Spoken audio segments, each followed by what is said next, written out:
Hi, good morning Cambodia and India, and good afternoon from America. Today is the broadcasting program for the Buddhasasana program from the Cambodian Buddhist Monk Society in USA. That broadcasting every week. That is on Saturday.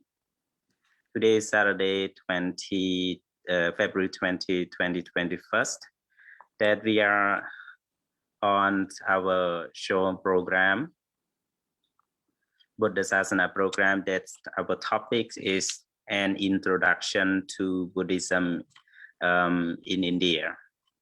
So today is I'm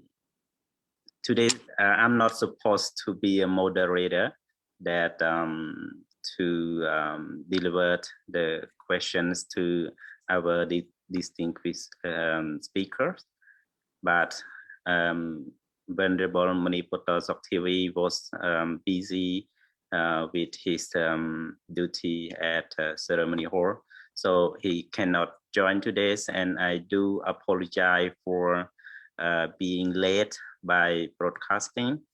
But now the time's going up, then we will talk about Buddhism in India, that we have our distinguished speaker, Venerable Dr. Dary from New Delhi, India. I would like to pay deep respect to you, the most Venerable Doctor. Venerable Dr. Dary was born in Polio province in Cambodia Kram, that present day we call Southern Vietnam. And he moved to Cambodia in Takao province and ordained as novice and become a Bhikkhu since 1997. And he got his MA, master degrees, and MPhil, Master of Philosophy, and PhD in the Buddhist study, University of India. And now presently he resided in India, New Delhi. So thank you very much, most Venerable, that join us today for our programs of Buddhasasana program that will talk about Buddhism in India. Actually, Buddhism is already established in India, we all know, but we will discuss some critical critical views that relating to Buddhism in India. That now, first of all, I would like to invite you to say something about India today, that what is the climate in India, and how India affected by present coronavirus that spread over the world. So what is situation over there? So, and your your situation also, please, Bante.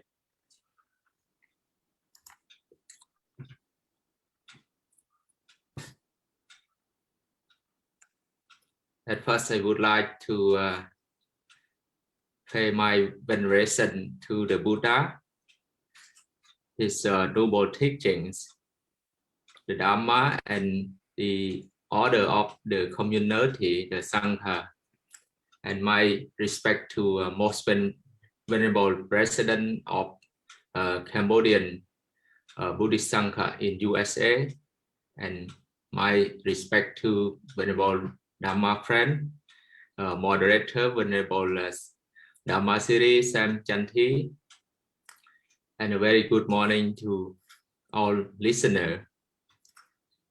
It is a great pleasure to participate in this program on the introduction to Buddhism in India. And thank you so much for a very good question about the present situation in India. Yeah. For the current COVID-19 in India is seem to stable. It means under control in India. That's good. Not much about the infection rate, like the government brought it under control. Especially in my place. Before, the infection around 6,000 or 7,000 per day, but now around 150 or 160 the infection. And for me also it's fine. That's great, Banda. So how many monks living together with you right now in your temple? Pardon me? How many monks living with you right now in the Buddhist temple in India? Or in the Cambodian temple? Now, right now we have 5 monks, resident monk in Cambodian temple. We're staying together since the pandemic outbreak. But so they all still here. How about school situation? Most of Cambodian monks who resided in India because of their education. So now in the pandemic time. So what is the situations over there about your education? They close the schools or you can go to the school, or what you do about your education? We don't have class Venerable.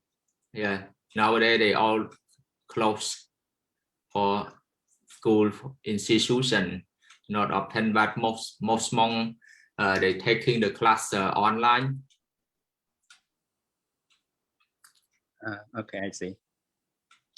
Thank you very much for the first start of our program regarding the present situation in India. That it's not only India, but also over the world, that people are scared and fear from the coronavirus or the COVID-19.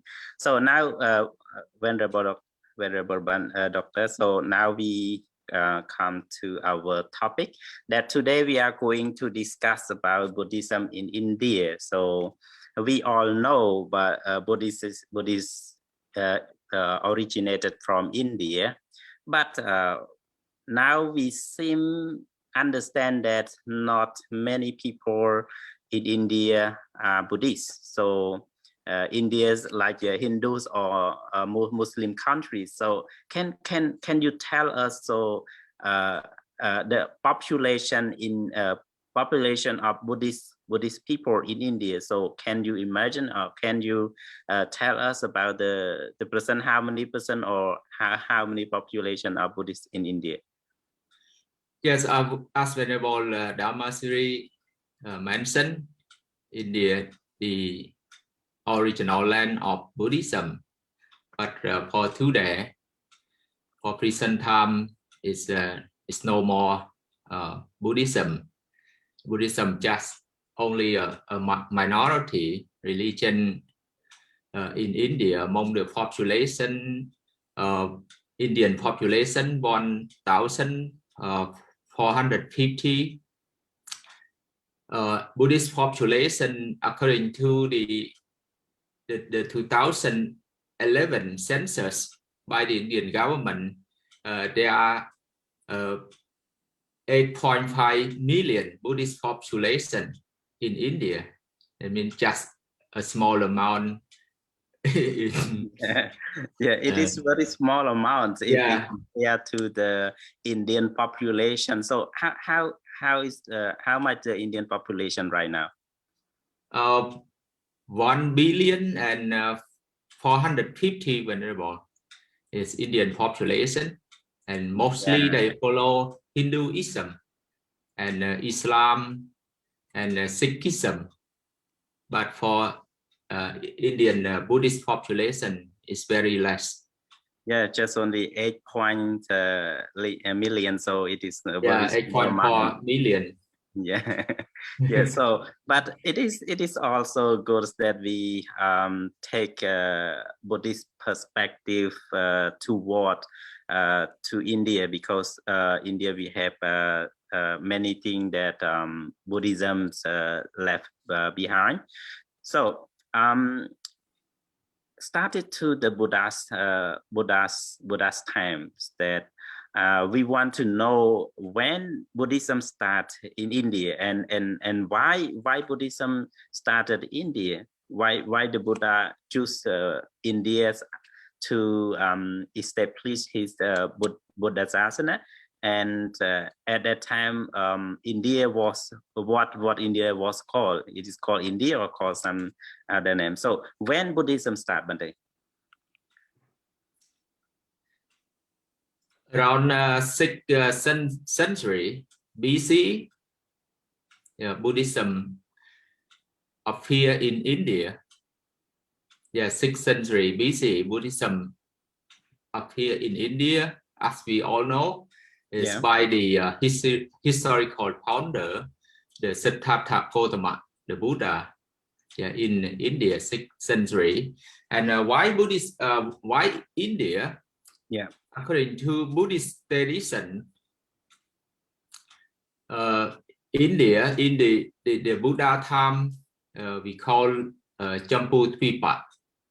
Champu Tvipa is Pali word, or Sanskrit Champu Tvipa. It is according to Buddhist tradition, India is the middle land.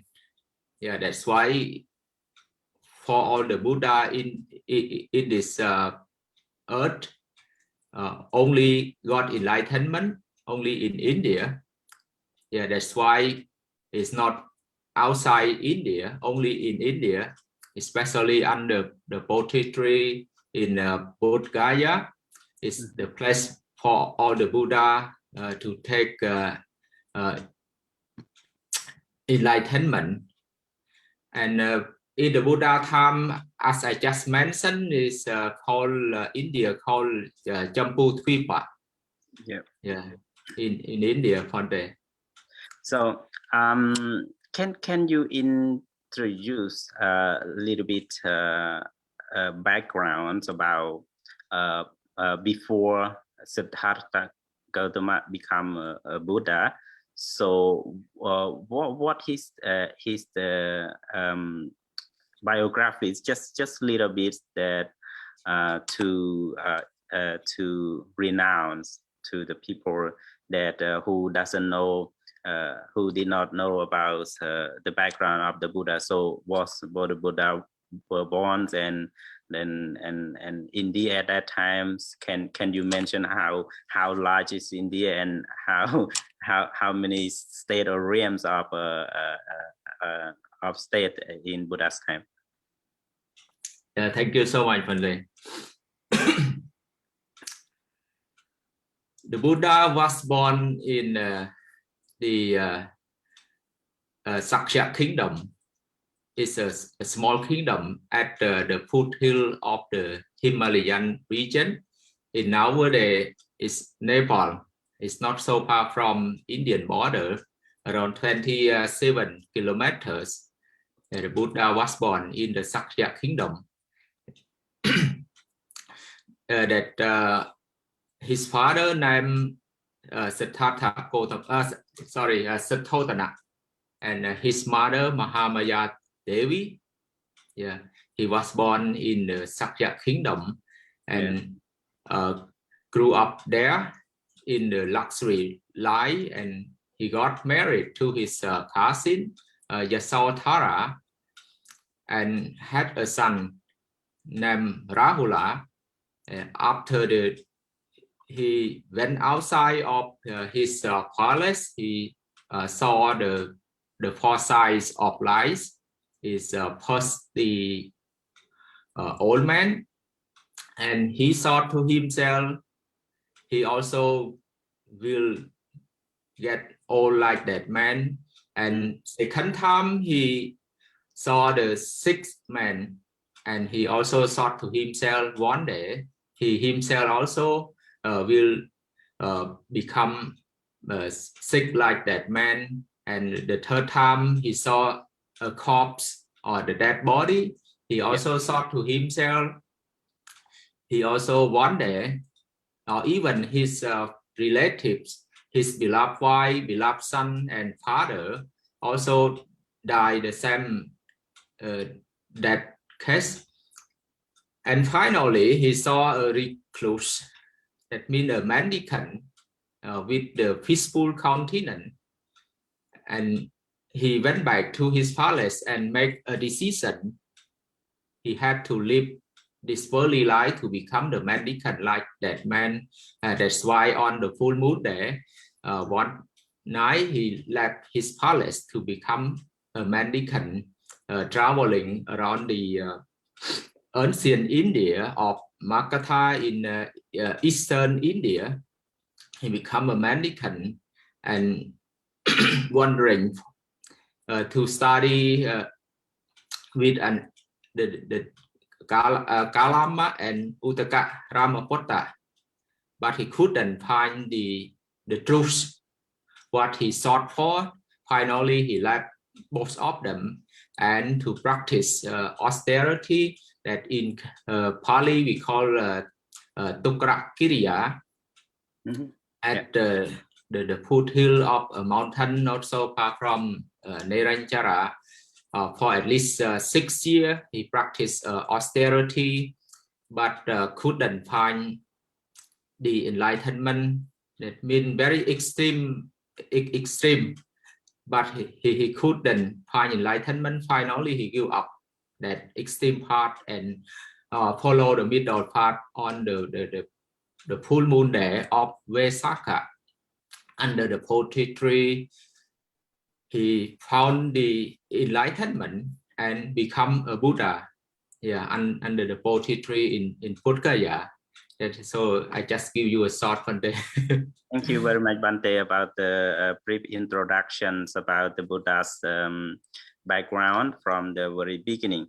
Bante, this is very critical question and controversies among the dates of the Buddha's birthday, that many scholars, especially the Western and Northern scholar, mentions about the different dates and times of the Buddha's birthday. So can you give us the exact time of the Buddha's birthday?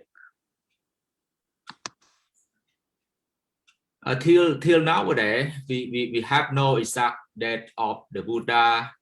As you just briefer, Venerable, we don't have even in the Western country, because the life of the Buddha is still a big controversy, especially in the Western cycle. Still a controversy. We don't have exact date of the Buddha. Yes, just like in Chinese chronology, or in Sri Lanka Chronicle, the Mahavamsa, the Great Chronicle, also is mentioned different. That's why we don't have the exact date of the Buddha. It's just a little different. That's why it's not exact date. Yeah, thank you very much, Bante. I was also wondering that about the many scholars that introduce about the Buddha's time differently according to the religious modernization, especially in the Mahayana and Tantrayana Buddhism, that they introduce the Buddha's birth times and the Buddha's passing Mahaparinibbana is in different way. But according to our Theravada Buddhism, we still believe that the Buddha, as the Prince Siddhartha, was born in 623 BC. So it means in 7th century BC. That is evident in many Buddhist Theravada Buddhist scripture, especially in the 2,500 years of Buddhism that published by Indian governments, that published in 1956, that introduced the exact dates of 623 year before Christ. And also the evidence of the archaeological site that we discovered in Nepal today in Lumpini, that was discovered, and we do a fossil, we understand they assumes that the Buddha was born at 623 years before Christ. So this is just only the short and exact introduction, because when we read many scripture and many books about the Buddha's life, especially in Mahayana tradition, there are lots of learner and scholar introduced into Buddhism, Mahayana Buddhist scholar, and they wrote many things about the Buddhism and philosophy. And also in India at that time, as we know about our research. So at the Buddha's time, there are 16, we can say 16 realm or 16 states of in India at that time. And maybe at that time, the Sakyan, as Bante mentioned, is just only a small kingdom, or in the book described by Indian government, they say that just a republic, a small republic at that time. Yeah. So age of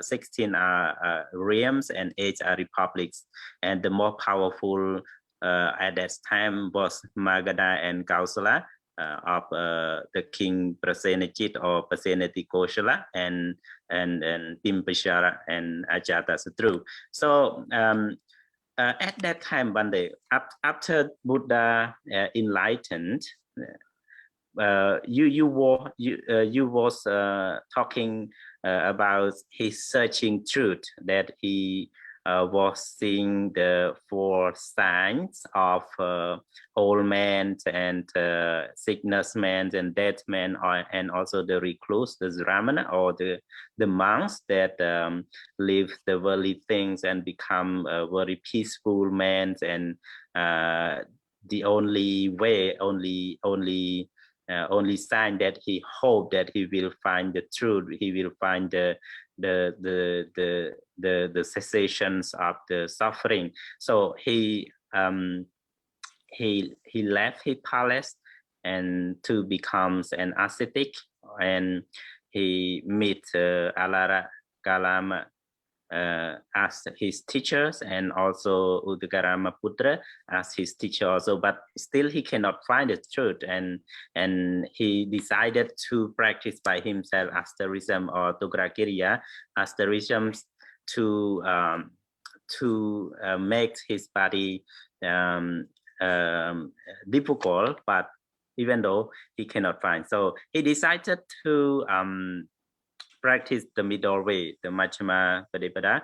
It is the middle way. So Bante, after his enlightenment, as I know that at that time there are many religious thinkers, many religious leaders, and it is not easy to introduce Buddhism at that time. So can you tell us how the Buddha introduced his first religion, his religions to Indian at that time, amongst many religions and critical thinkers? Yes, as Venerable just mentioned in detail after the Buddha enlightenment, as you mentioned, is true. Is for the Buddha, it's very like a hard task for him to propagate his newly found teachings. Yeah. After his enlightenment, he spent several weeks around the Bodhi tree, and later on, in fact, the Buddha he didn't want to share his newly teachings. The kind of reluctant, because he thought to himself, whatever he just enlightened is not easy for the normal person, to catch up his teachings. according to the tradition, at that time, Brahma, there's a Brahma, Sahampati Brahma, like he knew the thought of the Buddha, then he appeared along with many Brahma, came to the Buddha to pay obeisance, to pay respect the Buddha, and he implored the Buddha, please enlighten one, the worldly honor one, share your newly teaching, to the world, because in the world there is also some human being, they could get enlightenment from your teachings, and by that thing, the Buddha accepted the Brahma invitation to teaching to the world. And at first he sought to his former two teachers, Uttaka Ramapatta and Kalama, but he knew that both of them already passed away and born in the formless realm or formless world. And then he sought to his five companion, Panjavakiya, Tapasa, those who attended him when he practiced austerity. Then from the Bodh Gaya, he traveled to Saranath, because the Buddha, he knew that five companion, Panjavakiya, Tapasa, resided there when five of them left him in Uruvela Patesa. So the Buddha, from there, he walked by foot, around over 254 kilometers. Took the Buddha time 11 days to the Saranath. So the Buddha walked from Bodh Gaya to Saranath for 11 days, and finally the Buddha met his five former companions. At first, five of them also is still hesitant to welcome his their former teacher, because they thought maybe the Gotama, Siddhartha Gotama, couldn't find the enlightenment. They still reluctant, but finally they saw his manner or his countenance. They couldn't accept him, so they welcome him. One person have him to take the rope or take the arm bows, but first five of them addressed to the Buddha just only the normal name, and the Buddha, in order to teach the Dhamma to them, just tell them have to listen carefully. Now I am no more a normal person, I am the enlightened one, the exalted one. So five of them listen to the Buddha teaching. That means the Buddha then delivered the very famous Dhamma to them, the Dhammacakkappavattana Sutta in Saranath. And by that time on, the Buddha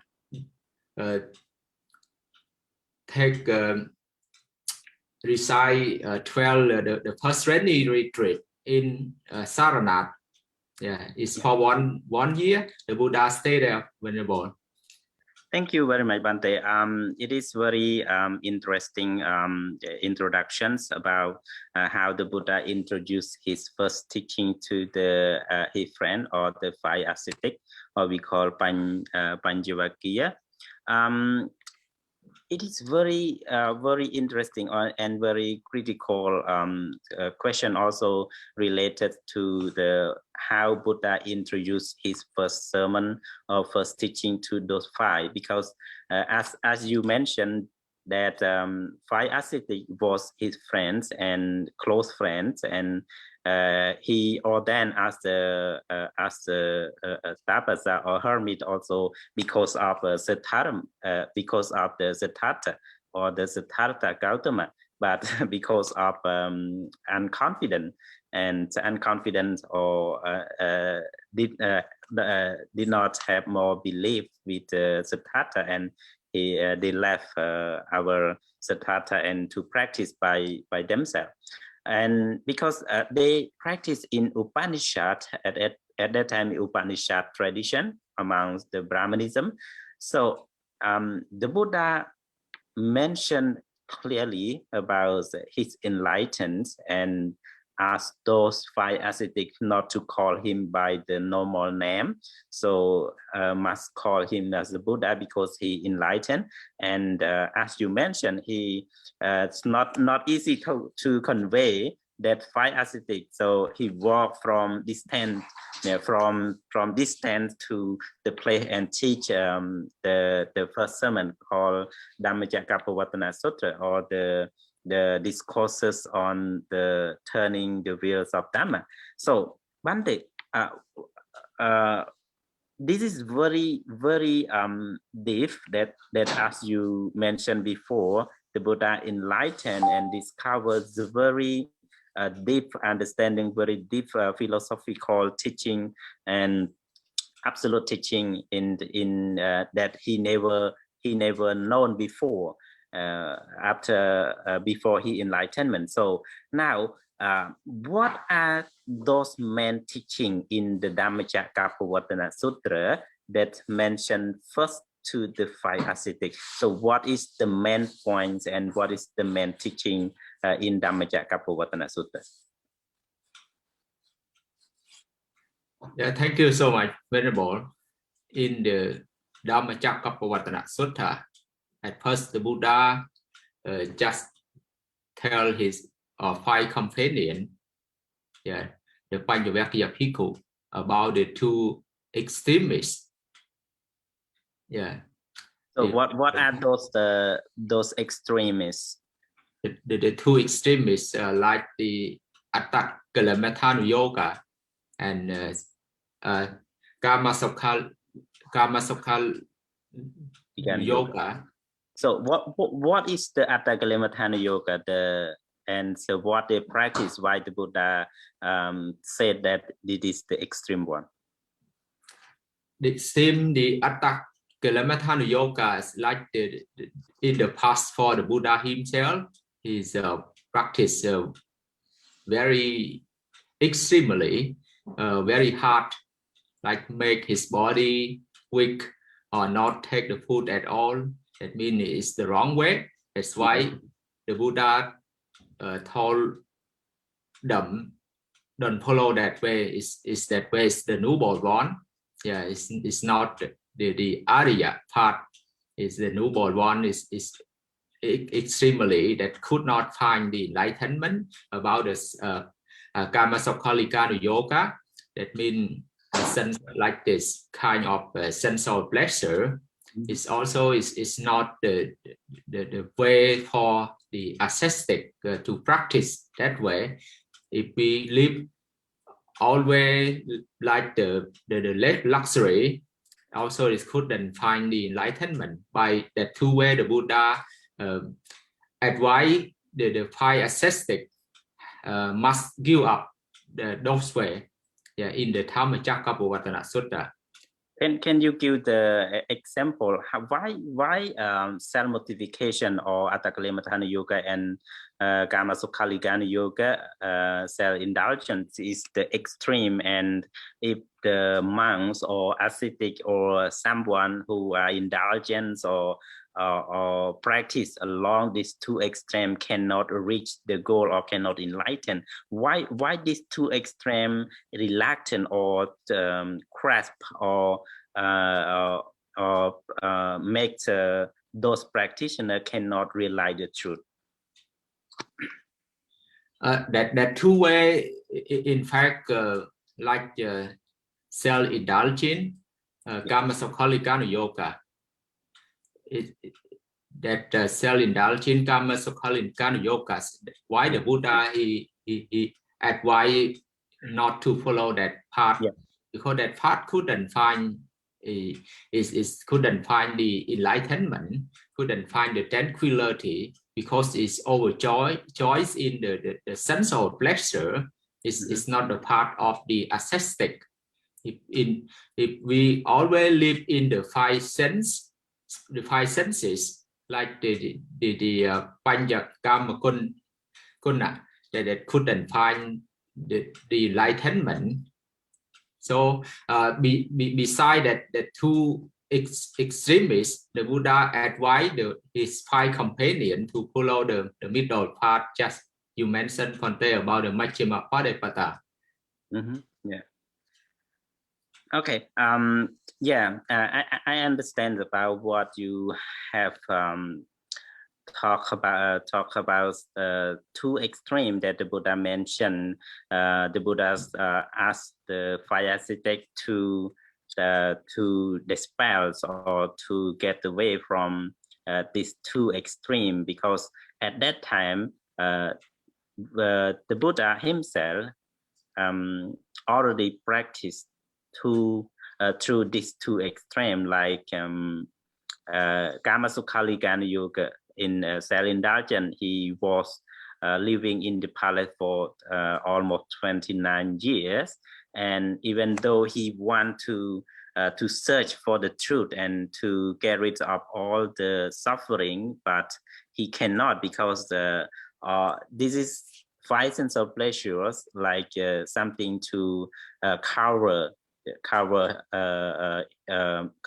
the human mind, like the Buddha mentioned in Majjhima Nikaya mini sutras about how the five sense of pleasure cover the mind with avijja or ignorance, that we living can see the truth clearly. Yeah. So it is like the water, the clear water. Then we put some color into the water that we cannot see the glass clearly. So it is the examples, and also self-mortification or Atthakalematthana yoga. It is also the extreme way that you mentioned, to make the minds not in one pointedness, because when the body suffer too much, so when our body suffer too much, so we cannot have a one pointedness, or one our mind cannot concentrate on on object. So when the mind cannot concentrate on one object, so we cannot understand clearly what are they. So the Buddha give an example like the spoiled water. So the water when very hot, so it's spoiling. So it is we cannot find the clear bottoms of the jars also, because of spoiling water. So this is two extreme that are very hard to understand, and also the Buddha asked five ascetics to get away. So Venerable mentioned about Buddha asked five ascetics to get out from these two extremes, and ask them to going or to practice the middle path. So what are those middle paths that the Buddha mentions in order to get rid of all suffering? So can you give us briefly?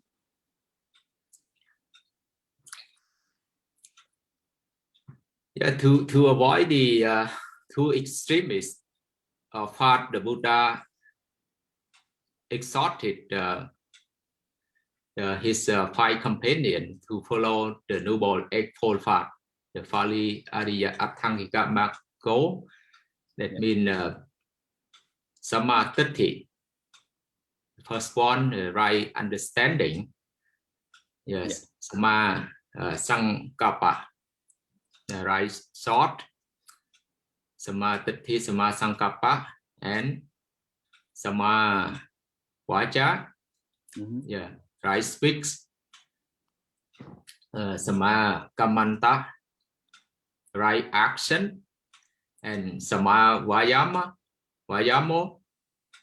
right effort, and Sama Sati, right mindfulness, and Samadhi, right concentration. Yeah, the Buddha exhorted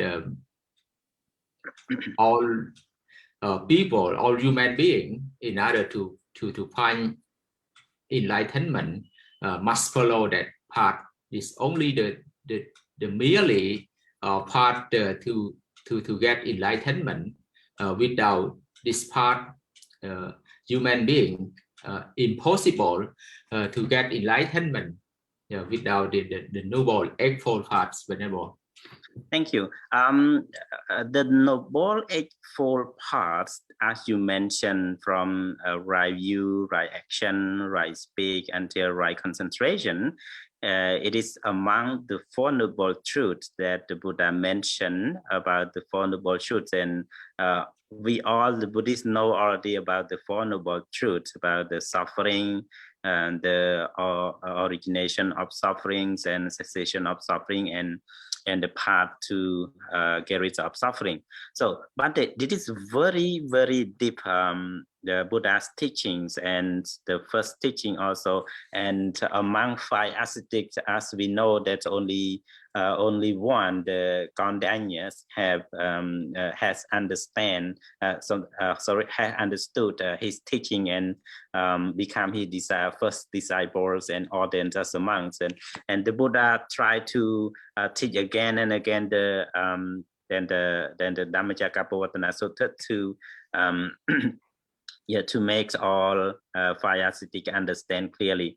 And as you mentioned, the Buddha stayed there for one vassa, or one retreat session. It is about 3 months that Buddha resided. And after that, the Buddha was sent his first missionary to proclaim or to propagate his dispensation.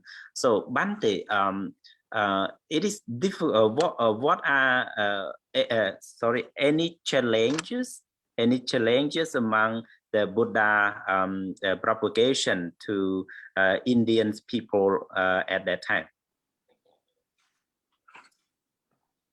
Yeah, that is a big challenges for the Buddha and his educated disciple. Yeah, including the Buddha also 61, right? Yeah. After the Vasa, yeah, as you just mentioned, he sent his, we can say, the educated, the Arahanta disciple to different parts of India to propagate his teaching.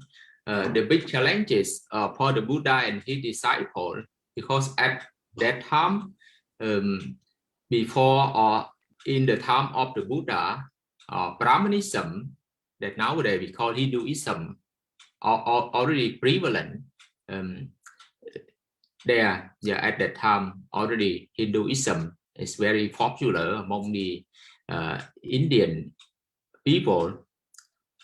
That's why, in order to show his new teaching, but for the Buddha is, in my opinion, it's not difficult for him, because the Buddha, he had many skillful means to transfer his teaching to the people. But for the Buddha, he could do that. At first, the Buddha is not go to the normal, the ordinary people, but he went to the leader of that state, of that country, like after the rainy retreat, first rainy retreat, the Buddha from Saranath, he went back to Uruvela, Patesa. First he met the three ascetic, the three ascetic, like Uruvela Kassapa and Nati Kassapa and Kaya Kassapa. With their disciple, the Buddha persuaded them, convinced them to accept his new teaching, and they all became his disciple. After that, they all together travel to set our journey to the great kingdom, the Makatha kingdom, to meet the King Pumpisara. For the Buddha, he meet King Pumpisara. After, he also deliver Dhamma talk to the king and his retinue, all to believe his teaching. Then is the beginning of the dispensation or of the propagation of the Buddha teaching from the Makatha kingdom, Venerable. You come to the point one day that I want to indicate about the controversy and challenges that the Buddha have to the Buddha introduced his Buddhasasana or the Buddhist dispensation.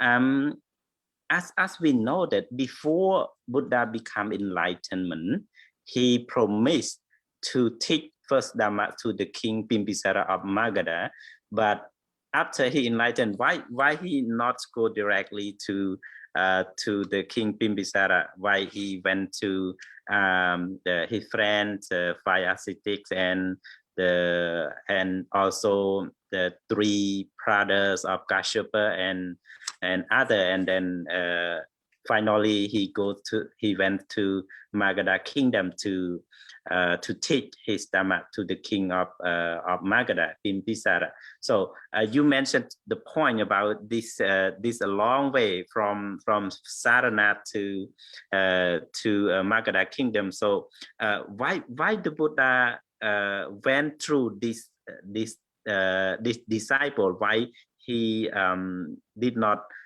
go direct to the king? Yeah, thank you, everyone. Yeah, it's very good point too. Yeah, like the broken promise, right? But in fact, it's not like that. It's for the Buddha. He didn't break the promise with the King Pumbisara. Yeah. In the early time when the Buddha became the ascetic or the mendicant, he used to meet the King Pumbisara at the Makatha kingdom, and after they exchange the warm words with each other, and the King Pumbisara came to know him is the prince from Sakya kingdom, and they also very close friends together. And King Pumbisara even wanted to share his kingdom half to the Siddhartha Gautama, but the Buddha at that time refused to accept the kind offering by the king. His only aim is to find the truth. Because he already gave up his worldly life and to become a homeless person. And by his resolute decision, King Pumbisara just begged him, Venerable Sir, after you got enlightenment, please come to to give me the Dhamma talk first, before everyone. But as you just raised up the question, why the Buddha not after his enlightenment, and he decided to preach the Dhamma to the world, why not directly went from Bodh Gaya to Makatha kingdom to take the king the newly Dhamma, the new Dhamma? Why he had to go to Saranath? By the Buddha, he knew that the king is not the time for the king yet. Even at that time, if the Buddha he went to meet the king also cannot properly understand his teaching. because his 5 companions, 5 ascetic, 5 friends would be easily to enlighten his teaching.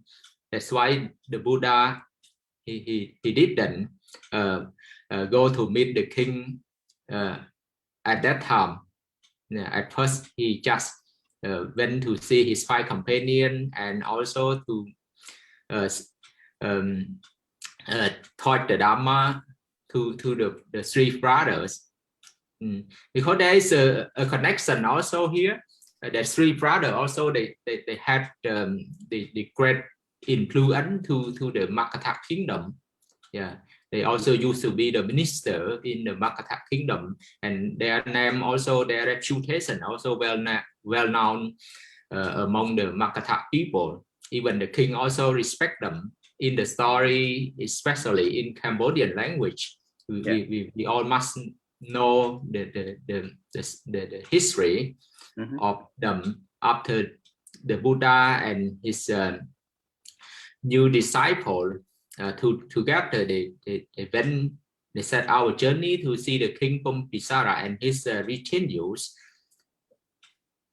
Those people also, even the king, still reluctant to accept who is the chief, who is who is the teacher.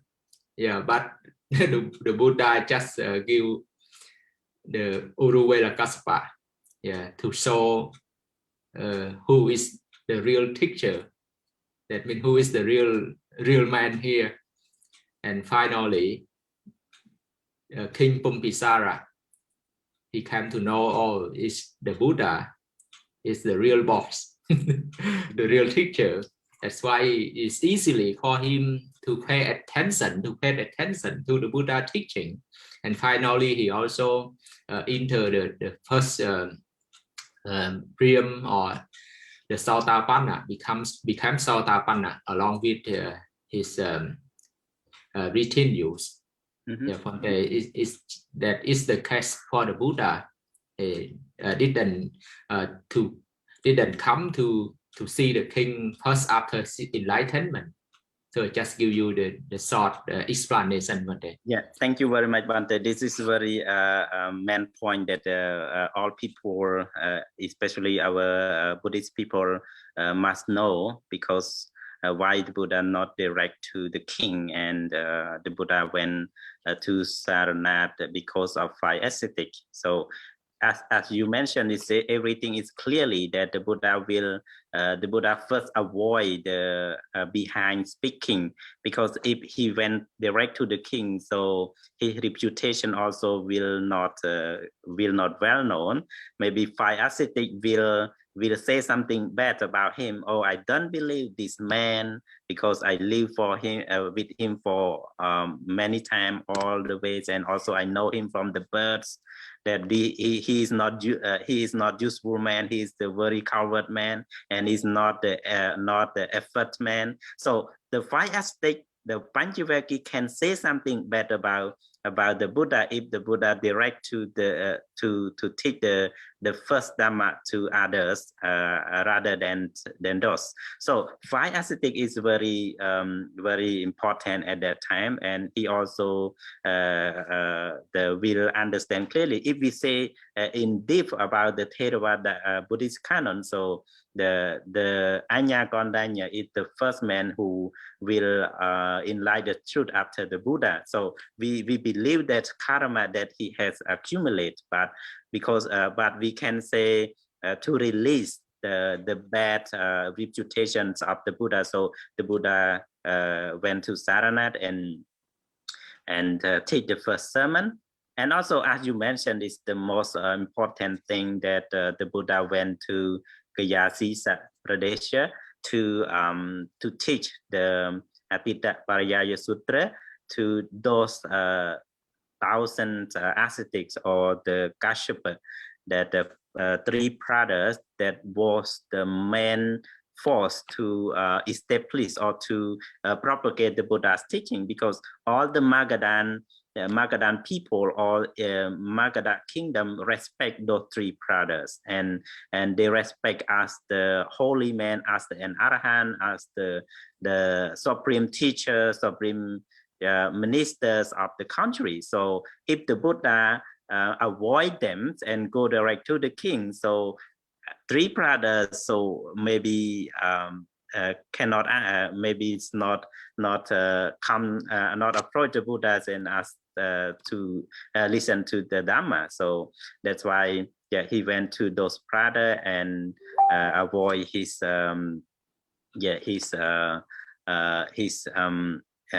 fame, and then went to kingdom of the Bimbisara together, and all the Buddhists, all the peoples in Magadha listen to the Dhamma properly. So this is why the Buddha went to Saranath, and then he sent his first missionary. He sent those 60 disciples, including the 5 ascetic and 55 Yasa friends with the Yasa Kulaputra, and then he he himself went back to the Uruvela Senanikama. So this is the main point. So Bante, after the Buddha have released his promise to the king Bimbisara, and he also established the first regulations about the we call Chaturanga Sena, or the first great assemblies of the Buddha. He read he let down the constitution in Buddhism. So after that, this 1,000 monks blast for 250 from Sariputta and Moggallana as the main force to propagate Buddhism. So Buddhism was so very powerful at that time. The king of Magadha, the king of Kaushala, and some other king believe and become a Buddhist and support Buddhism. So this is also that I asked you before, the very big challenges about the Brahmanas and Jainisms. Like at that time, there are many religions, right? Then many religious leaders also at that time, like Niganthanatha Buddha or Puranakasapa or Makli Kosala or Sanjaya Buddha, the teachers of Sariputta and Moggallana. So those guru or those teachers lost their gain, lost their fame. So that is very big challenge. So I just want to ask you one big question. So now the time is also up. So how many years that Buddhism still flourish, still gain a powerful in India? So can you tell us from the very powerful when the Buddha's present until the Buddha's demise, and how long Buddhism can last in India? It's over 1,500 years Venerable. Buddhism flourished in India. 1,500 years since the Buddha time till the gradual decline or completely extinction from India since the Buddha time, around 1,500 years from 12th century CE plus what around is the main reason to make Buddhism decline from India? It's also a very good topic, a good question, right? Yeah. The decline of Buddhism in India. It took a very long time for Buddhism decline of India, but the main point how Buddhism decline in India, there are many scholars also, they focus on that point as their research. In Buddhism, as for us like Theravada Buddhism, sometimes we rely on the dream of the king Vasenati Kausala. That's one dream, right, Venerable? Yeah. One point of the dream, yeah, of the king. He saw the deer come to drink the water at a pond, but that pond or well is not make polluted near the food of the animal, but inside. Yeah, we believe that. But for the scholarly way how Buddhism declined in India, it takes a very long time for Buddhism to disappear completely in India around 12th century, 1200 like that. Buddhism completely declined of India. There are many main reasons for Buddhism to decline in India. The first thing for the Sangha themselves about the corrupt practice, because Buddhism mostly depend the financial support from the rulers of the country. Yeah, they have the Sangha have the monks at that time, especially in the eastern and northern India. Monks also had a very big land because of the land leased by the king. And in India, it's after the Buddha, like the 5th, 6th, or 7th century, it's not so stable, because sometimes the invasion from foreign forces like the Islam from Mongolia or from Central Asia, yeah, they invaded India. That also the one of the factor that caused the decline of Buddhism in India.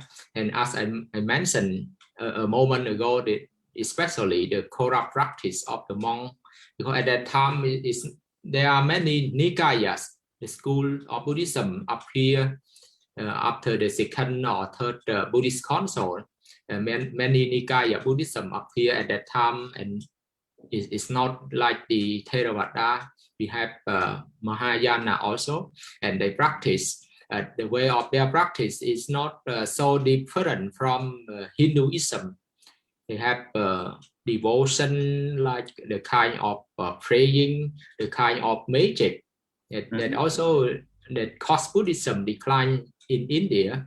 But the most important thing for the decline of Buddhism in India is by the external forces, especially the Muslim invasion.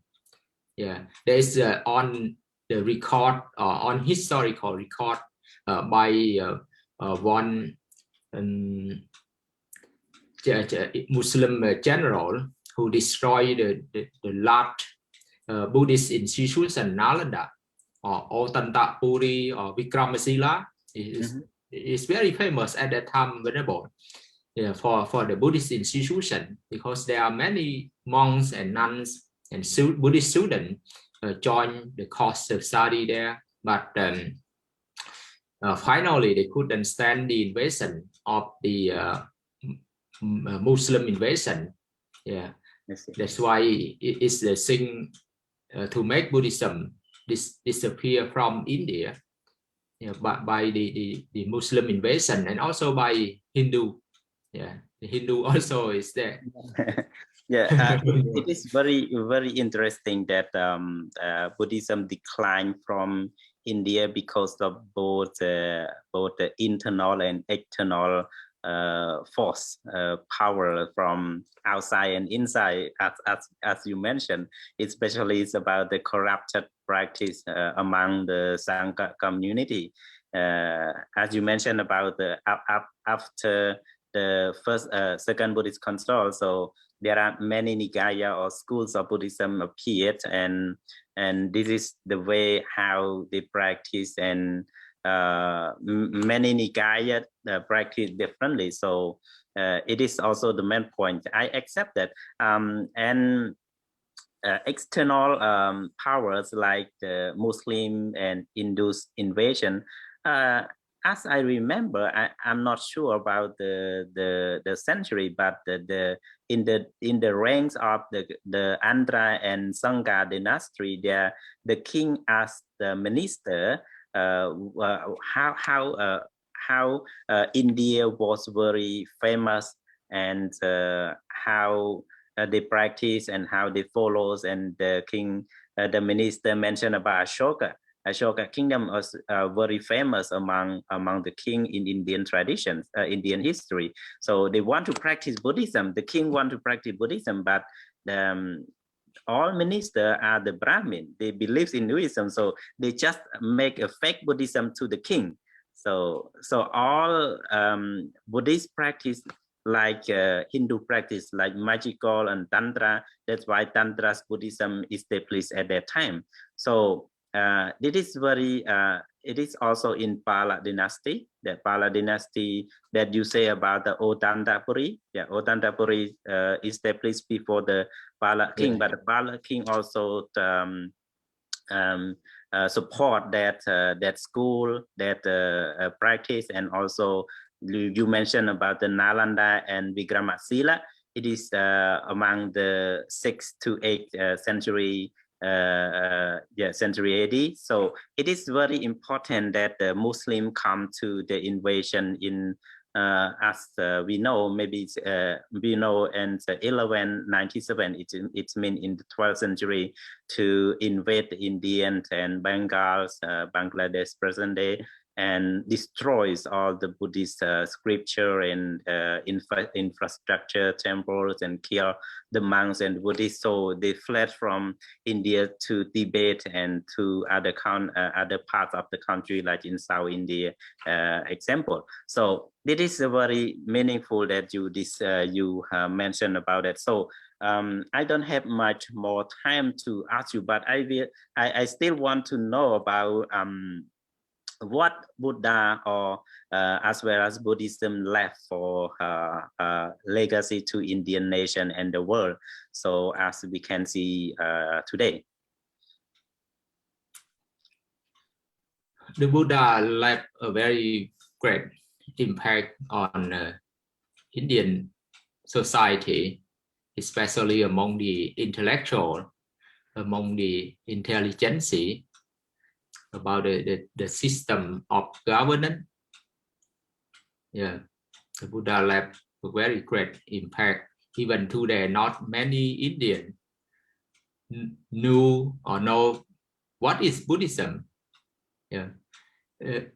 When I came to India in 2004, there's not many Indian familiar with Buddhism. They thought to us as a monk, like the beggar. Yeah. They don't know much. For the ordinary people, they don't know what is Buddhism, what is monk, like that. Even Buddhism originated in their country, but among the system of governance is very great impact led by the Buddha, like the great father of India, Mahatma Gandhi also. Referring to the government, so I just heard, I don't know it is exactly because I did not read it. I heard that in Indian Parliament there is the Buddha status, and the Indian constitutions also have related to Buddhism. So what do you think?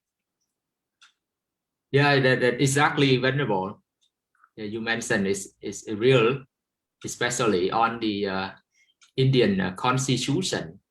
Because one of the founder of the one of the writers of Indian Constitution, he's a Buddhist. A very famous man is Dr. Ambedkar. Mm-hmm. He is a Buddhist converted Buddhist. Yeah, many things in Constitution mentioned, like the equality, among the people, among the rest.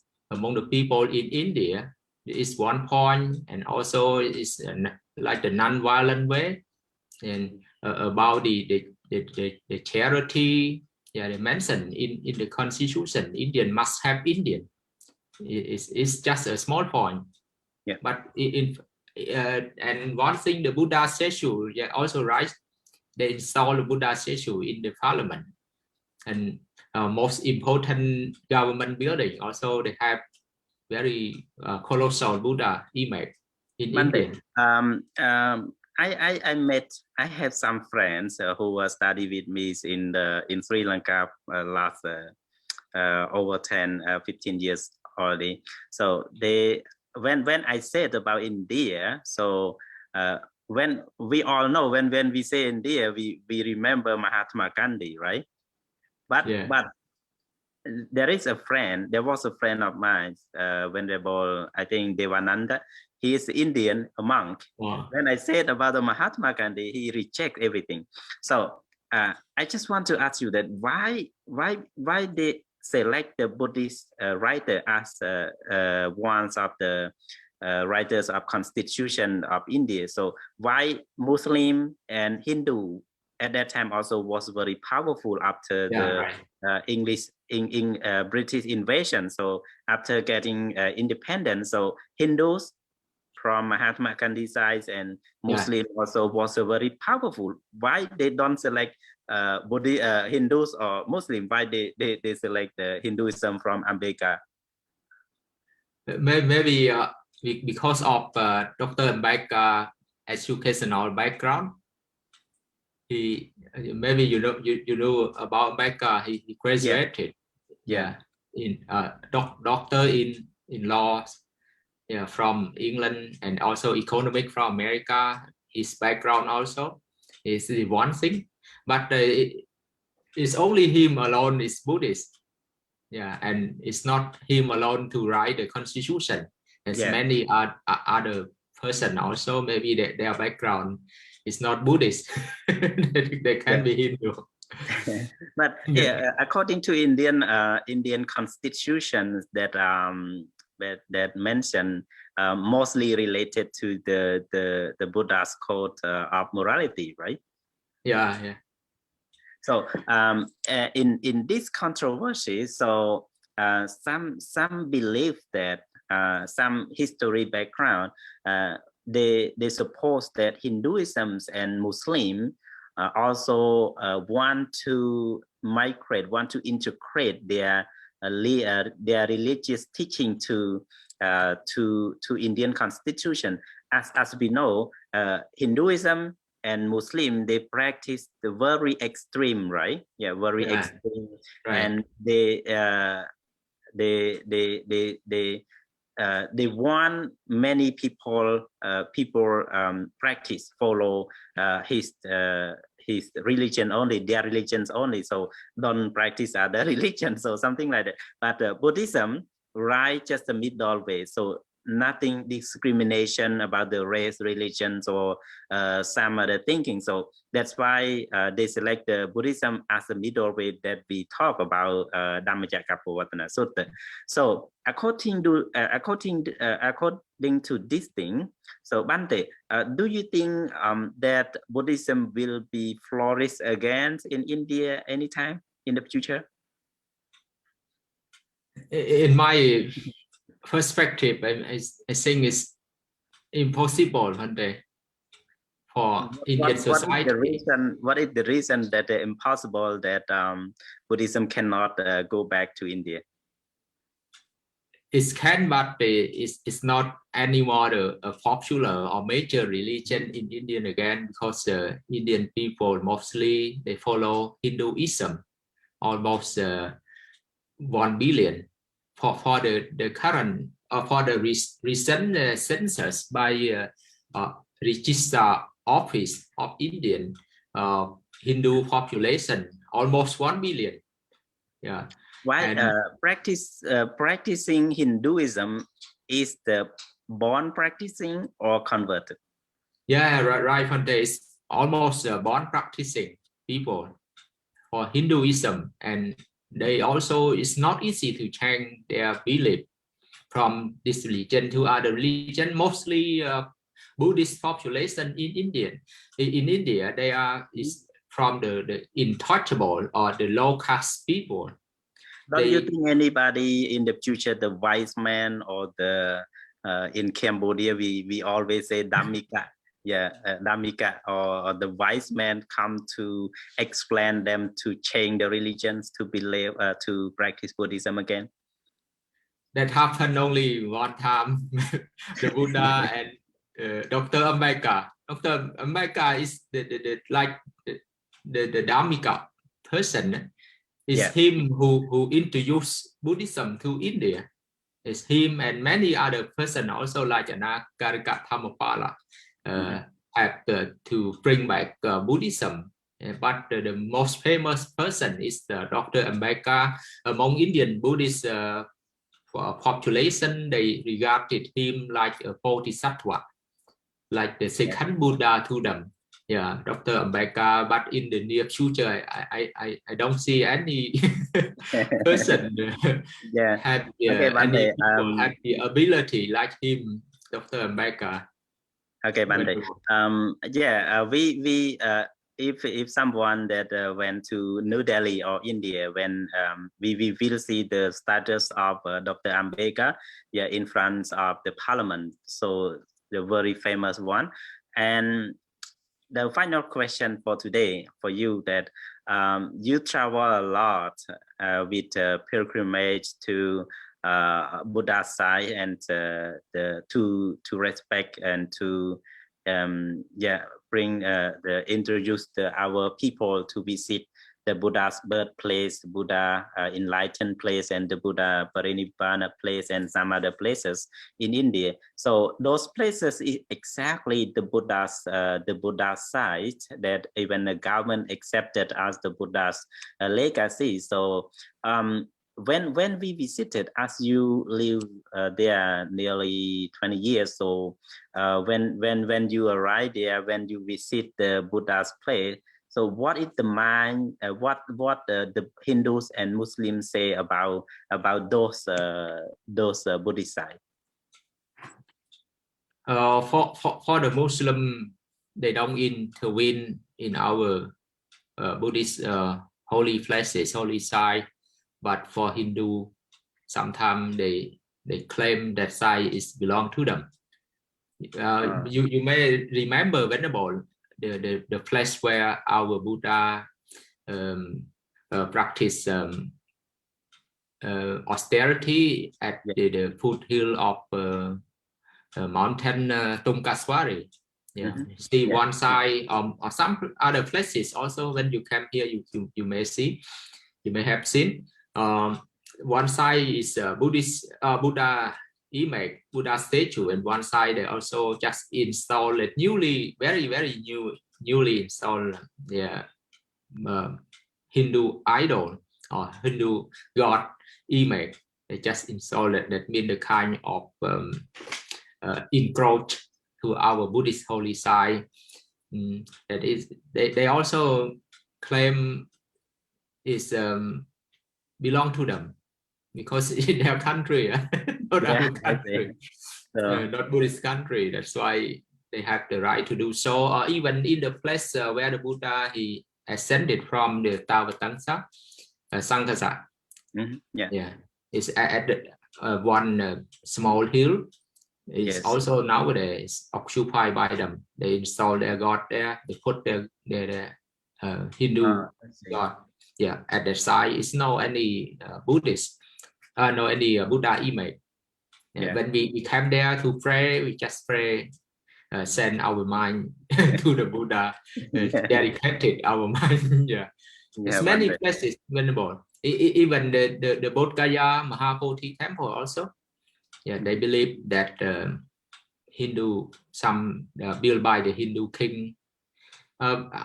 Many Indian, maybe our time is constrained, right? It's okay. Limited time. Many Indian they believe the Buddha is also like their god. That's why people who come to Bodh Gaya Mahapodhi temple is not only Buddhist, also Hindu people. Hindu believers, they come to pay their respect there.